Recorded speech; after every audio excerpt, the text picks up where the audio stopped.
Hello guys, good afternoon. Pasensya, ngayon lang tayo nag-upload ng ating pagre-rewind ng ating submersible pump. Update lang muna guys.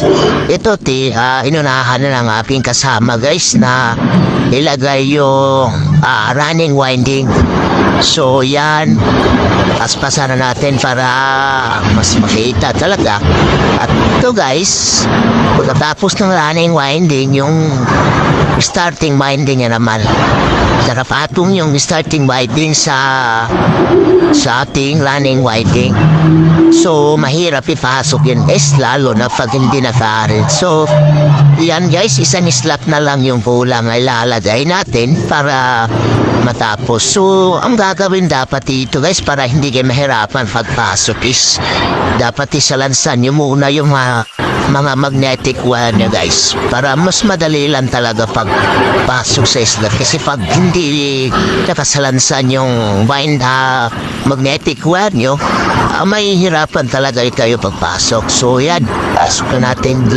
Last na winding na yung papasok ko dyan guys, para matapos ng ating pag-insert ng mga magnetic wire sa slot. So lalagyan natin din yan na protection yung mylar, para hindi makalabas yung mga magnetic wire.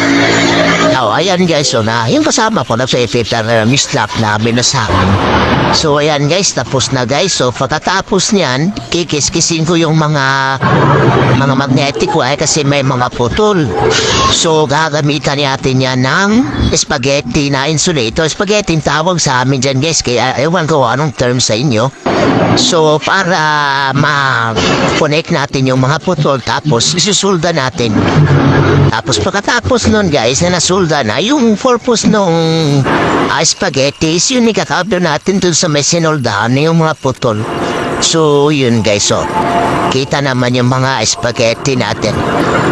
Spaghetti lang term na namin guys. Tapos yan, sulda. Pagkatapos susulda guys, kakablo natin yung mga may sulda. So yan, after nyan guys, tatahiin natin para ma-compress talaga yung ating mga wire, para hindi siya bulbol sa loob. Tapos para rin ma-hold talaga yung mga wire.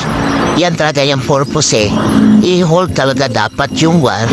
So yan guys, so pupukpukin mo lang yan ng rubber mallet guys. Yung rubber mallet is kung sa fan face, material yan na may rubber yung damit guys. So yan guys, so tinahay ko na para hindi din matamaan yung ating stator, yung rotor natin pag umikot. So yan dapat kasi naka-compress talaga yan. So yun lang mga guys. After nyan, babarnisan na lang natin. Pagkatapos i-update ko lang kayo susunod. Ingat lagi, bye bye.